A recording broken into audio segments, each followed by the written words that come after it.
Hello student, आज हम फिर आपके लिए ट्रिपल सी क्लास लेके आए। तो आपका पहला क्वेश्चन है, लिब्रा ऑफिस राइटर में फॉर्म में जानकारी दर्ज करने के लिए किस प्रकार के कंट्रोल उपलब्ध होते हैं, जैसे कि check box, option button, text box या पुल डाउन लिस्ट आदि। इन सभी को सामूहिक रूप से क्या कहा जाता है? मतलब इनका जो ग्रुप होता है उस ग्रुप का नाम पूछ बताना है आपको कि उनका ग्रुप क्या होता है। A option form controls, B option tool bars, C option templates और डी ऑप्शन विंजार्ड्स। तो आपका जो सही उत्तर होगा वो होगा इसमें ए, फॉर्म कंट्रोल्स। एक्सप्लेनेशन देखते हैं इसकी। लिब्रा ऑफिस राइटर में फॉर्म बनाने के लिए check box, radio button, text box, list box आदि का उपयोग किया जाता है। इन सभी को सामूहिक रूप से फॉर्म कंट्रोल कहा जाता है। इनकी सहायता से इंटरेक्टिव फॉर्म्स तैयार किए जा सकते हैं। प्रश्न नंबर सेकंड, ओडीटी का मतलब क्या है? ओडीटी सबसे पहले हम इसके बारे में समझ लेते हैं। देखिए, ये होता है वाक्य में डॉट ओ डी टी। ये जो एक्सटेंशन होता है ये किसका होता है? आपका राइटर का। जो राइटर है उसका ये एक्सटेंशन कहलाता है। यहाँ पर हम ऑप्शन देखते हैं। ए ऑप्शन क्या है आपका? Open document text, B option है office document text, C option है ओपन डाटा टेक्स्ट और डी ऑप्शन है ऑफिशियल डॉक्यूमेंट्स टेक्स्ट। हमारा जो इसमें सही उत्तर होगा वो होगा A, open documents text. Explanation देखते हैं इसकी। ओडीटी लिब्रियोफिस राइटर की डिफॉल्ट फाइल फॉर्मेट है। जब हम राइटर में कोई भी डॉक्यूमेंट सेव करते हैं तो वह सामान्यतः डॉट ओडीटी एक्सटेंशन में सेव होता है। ओडीटी का अर्थ है ओपन डॉक्यूमेंट टेक्स्ट। कौन सी सेवा ग्राहकों को डायनेमिक आईपी एड्रेस प्रदान करती है? Option DNS, B option FTP, C option DHCP और डी ऑप्शन एचटीटीपी। देखिए, वैसे तो इसका जो आंसर है वो आपका सी बिल्कुल राइट है, लेकिन इसके बारे में हम थोड़ा सा पढ़ लेते हैं। डीएनएस क्या होता है? ये डोमेन सेवा होती है। जैसे कि देखो, डीएनएस, डीएनएस की फुल फॉर्म क्या होगी आपकी? Domain name service. इसका मतलब ये होता है, आपने देखा होगा google.com लिखा है कहीं पर, google.com इस प्रकार से लिखा होता है। तो वो क्या होता है? डोमेन नेम होता है। एफटीपी इसकी फुल फॉर्म होती है फाइल ट्रांसफर प्रोटोकॉल। इस प्रोटोकॉल का उपयोग नेटवर्क पर एक कंप्यूटर से दूसरे कंप्यूटर में फाइल ट्रांसफर जब हम करते हैं तब उसका उपयोग किया जाता है। फिर होता है एचटीटीपी यानी कि हाइपर टेक्स्ट ट्रांसफर प्रोटोकॉल। इसका उपयोग जो होता है www वर्ल्ड वाइड वेब जिसे हम कहते हैं, पर डेटा को वेब पेज को ट्रांसफर करने में और ब्राउजर पर वेबसाइट को प्रदर्शित करने में किया जाता है। एक्सप्लेनेशन देखते हैं। डीएचसीपी यानी कि dynamic host configuration protocol network में जुड़े डिवाइस को स्वतः आईपी एड्रेस प्रदान करता है। इससे प्रत्येक कंप्यूटर को मैन्युअली आईपी देने की आवश्यकता नहीं पड़ती है। प्रश्न, अगला प्रश्न है आपके पास। जिस अलाइनमेंट में टेक्स्ट बाएं लेफ्ट और दाएं यानी कि राइट दोनों मार्जिन के बीच में समान रूप में व्यवस्थित होते हैं उसे क्या कहते हैं? अब मान लो ये आपके पास एक डॉक्यूमेंट्स पेज है, इस पर हमने ये टेक्स्ट लिख रखे हैं। अब ये टेक्स्ट जो यहाँ से और यहाँ से दोनों तरफ से समान है तो उसको क्या बोलेंगे? Left alignment, B right alignment, C centre alignment, D justify. हमारा जो बिल्कुल सही उत्तर होगा वो होगा डी, जस्टिफाई। जैसे हम कंट्रोल जे CTRL यानी कंट्रोल प्लस जे बटन इसकी शॉर्टकट की होती है, जैसे हम ये प्रेस करेंगे वैसे क्या होगा? हमारा दोनों तरफ से टेक्स्ट समान हो जाएगा। जस्टिफाई अलाइनमेंट में टेक्स्ट को इस प्रकार व्यवस्थित किया जाता है कि वे बाएं और दाएं और दोनों मार्जिन के समान रूप से अलाइजन हो जाए। किताबों और समाचार पत्रों में इसका सबसे ज्यादा उपयोग होता है। अगला प्रश्न है, किसी दस्तावेज में किसी शब्द के समानार्थी या अलग अलग अर्थ खोजने के लिए किसका उपयोग किया जाता है? ए ऑप्शन डिक्शनरी का, B option thesaurus, C option spelling check का, डी ऑप्शन ऑटो करेक्ट का। तो हमारा जो सही उत्तर होगा वो होगा इसमें बी, थेसरिस। एक्सप्लेनेशन देखते हैं। थेसरिस का उपयोग किसी शब्द के समानार्थी यानी कि सिनोनिम्स और संबंधित शब्द को खोजने के लिए किया जाता है। यह लेखन की अधिक प्रभावशाली और विविध बनाने में सहायता करता है। अगला प्रश्न है, स्क्रॉल करते समय कुछ रो या कॉलम को हमेशा दिखाई देने के लिए किस फीचर का उपयोग होता है? अब देखिए, ये प्रश्न आपका कैल्क का आ गया। आपने कैल्क के अंदर देखा होगा इस प्रकार से ये होती है रो और इस प्रकार से ये होते हैं हमारे कॉलम। हम चाहते हैं जैसे कि ये मान लेते हैं बी नाम का कॉलम है, इसको हम रोकना चाहते हैं। हम जब इसको यहाँ पर स्क्रॉल करें तो ये बी कॉलम हमें दिखाई देना चाहिए, चाहे हम कितना भी स्क्रॉल कर लें। उसको क्या कहेंगे? A split cell, B freeze row and column, D sort date या डी ऑटो फिल्टर। तो हमारा ऑप्शन होगा बी, बिल्कुल right, freeze row and column. ये बिल्कुल सही उत्तर होगा हमारा। एक्सप्लेनेशन देखते हैं, जब स्प्रेडशीट में बहुत अधिक डाटा हो तब महत्वपूर्ण रो या कॉलम को हमेशा दिखाई देने के लिए फ्रीज किया जाता है।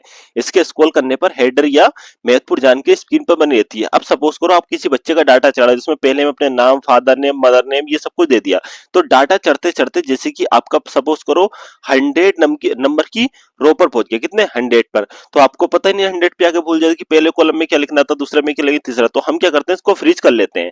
फिर चाहे 100 पे पहुंचे या 1000 पे पहुंचे, हमारा ये जो ऊपर की रो होती है ये हमें दिखाई देती है। अगला प्रश्न क्या है, CISC का पूर्ण रूप यानी कि फुल फॉर्म क्या है? A option computer integrated system code होता है, B option complex interaction set computer होता है, C option central interaction system computer होता है, या D option computer instruction service control होता है। तो इसके अंदर जो हमारा सही उत्तर होगा वो होगा B, complex interaction set computer, भी बिल्कुल राइट आंसर होगा। एक्सप्लेनेशन देखते हैं, CISC एक प्रोसेसर आर्किटेक्चर है जिसमें बड़ी संख्या में इंटरेक्शन उपलब्ध होते हैं। इंटेल के कई प्रोसेसर CISC आर्किटेक्चर का उपयोग करते हैं। अगला प्रश्न क्या, इक्वल राउंड 175 माइनस के 2 का मान क्या होगा? 100, 200, 175 या 180? इसे सीखने से पहले सबसे पहले हम इस फार्मूले का अर्थ जान लेते हैं।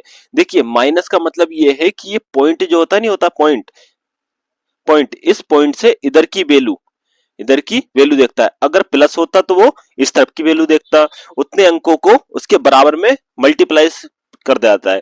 जैसे इसमें 2 लिखा है तो वो क्या करेगा, सैकड़ा तक की संख्या को कर देगा। जैसे कि यहाँ पर इसका आंसर आ जाएगा 2000, वो 150 से ऊपर की संख्या देखेगा। अगर मैं यहाँ पर 1 कर देता तो वही क्या करता इसका, तब भी आंसर यही देता वो यहाँ पर 2000। लेकिन इसके अंदर अगर मैं यहाँ पे 175 की जगह 125 कर दूं तो इसका आंसर देगा ये 100, और अगर मैं इसको प्लस कर दूं तो ये आंसर आएगा 175। चाहे 2 हो या 3 हो या 4 हो या 5 हो, तब भी इसका आंसर, सबका आंसर सेम टू सेम आएगा। अगर प्लस में होगा तब, तो इसका आंसर हमारा क्या होगा, बी बिल्कुल राइट आंसर है। अगर आपको इसका प्रैक्टिकल देखना है तो आप मुझे कमेंट में लिखना प्रैक्टिकल, मैं आपको प्रैक्टिकल भी दिखा दूंगा। एक्सप्लेनेशन देखते हैं, राउंड फॉलन यानी कि नंबर डिजिट फंक्शन की संख्या को राउंड करता है। ये -2 का अर्थ है जिस संख्या को निकटतम सैकड़ा तक राउंड किया जाए। 175 का 200 सबसे निकट है, इसलिए परिणाम 200 होगा। अगला प्रश्न है, लिब्रो ऑफिस कैल्क में कुल कितने चार्ट टाइप होते हैं? A option 8, B option 10, C option 11, D option 14। तो हमारा होगा यहाँ पर सी ऑप्शन बिल्कुल राइट। कितने होते हैं? 11। कौन कौन से होते हैं ये देखते हैं। लिब्रो ऑफिस कैल्क में विभिन्न प्रकार के चार्ट उपलब्ध हैं, जैसे कि column chart, bar chart, pie chart, of pie chart, area chart, line chart, X Y scatter, bubbles, net, stock, column and line, ये सारे के सारे चार्ट उपलब्ध हैं। अगला प्रश्न है, किसी चयनित चित्र के चारों ओर हैंडल होते हैं।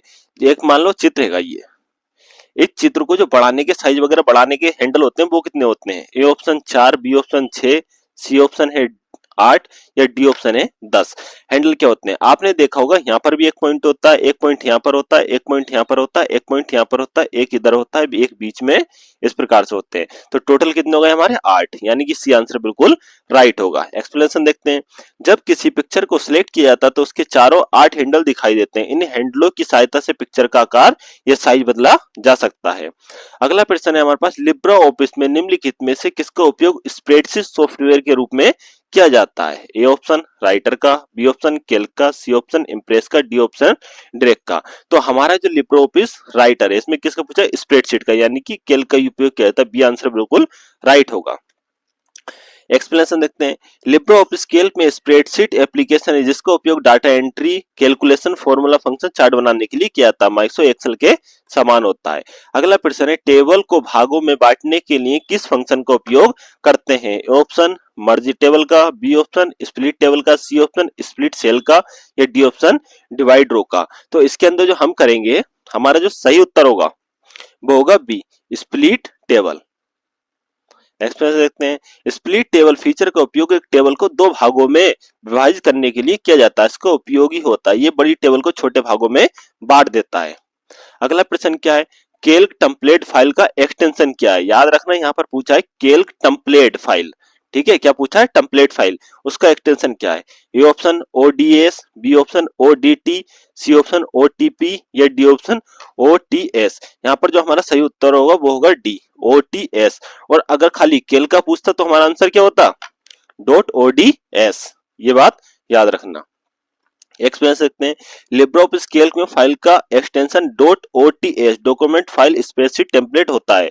टेम्पलेट का उपयोग फॉर्मेट वाले डॉक्यूमेंट्स बनाने के लिए किया जाता है। लिब्रे ऑफिस इम्प्रेस प्रेजेंटेशन में डिफॉल्ट टेम्पलेट्स होता है। अगर हम इसमें इम्प्रेस को ओपन करें, इम्प्रेस प्रेजेंटेशन को ओपन करें, तो डिफॉल्ट रूप से जो हमारा टेम्पलेट्स आएगा वो कैसा आएगा? सिंपल आता है या ब्लैंक प्रेजेंटेशन आता है या मॉडर्न आता है या प्रोफेशनल? तो यहाँ पर बी उत्तर हमारा बिल्कुल सही होगा, ब्लैंक प्रेजेंटेशन। एक्सप्लेनेशन देखते हैं इसकी। लिब्रे ऑफिस इम्प्रेस खोलने पर सामान्यतः ब्लैंक प्रेजेंटेशन डिफॉल्ट रूप से उपलब्ध होती है। उपयोगकर्ता बाद में अपनी आवश्यकता अनुसार से डिजाइन और थीम जोड़ सकता है।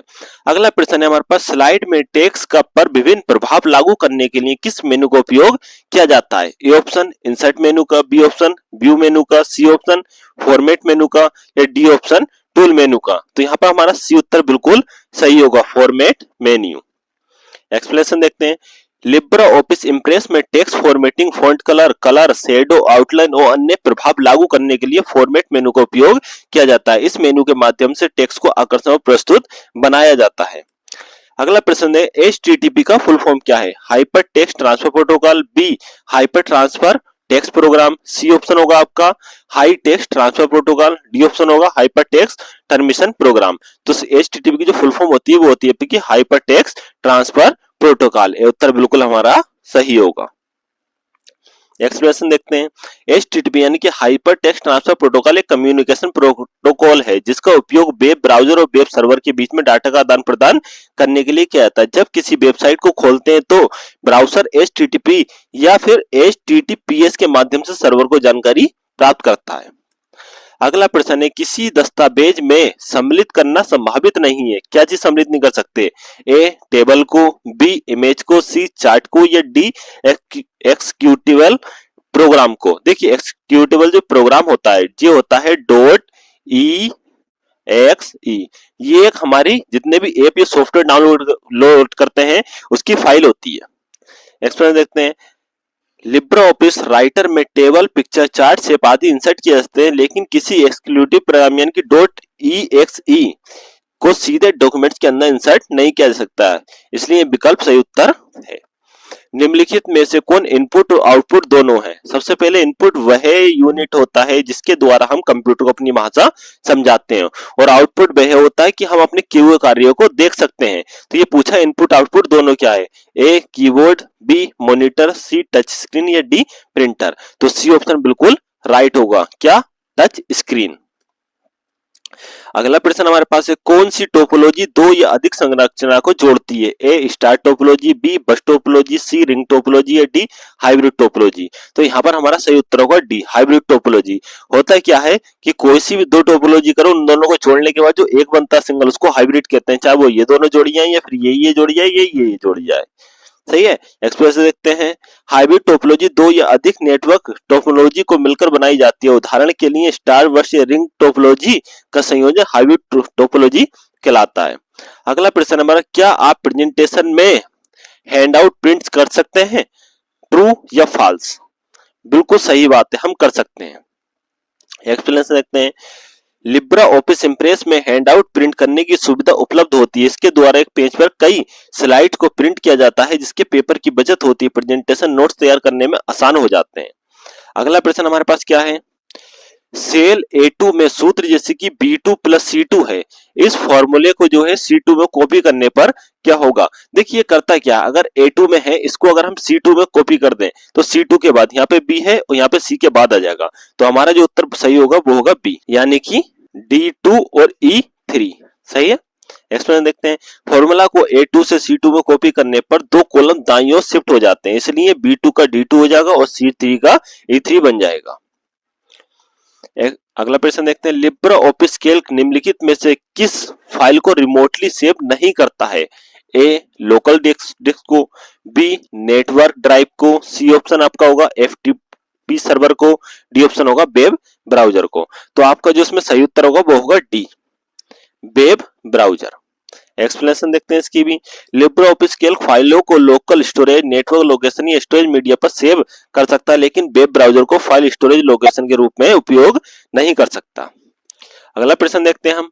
लिब्रे ऑफिस कैल्क में फॉर्मूला बार को अन्य किस नाम से जाना होता है? जैसे कि आपका ये लिब्रे ऑफिस कैल्क है, तो आप जब इस सेल के अंदर, यहाँ पर जो सेल होते हैं, इन सेल के अंदर कोई फार्मूला लिखोगे तो यहाँ पर एक बार आता है, उसके अंदर भी फार्मूला दिखाई देता है। उसका दूसरा नाम क्या है ये पूछा है इसमें।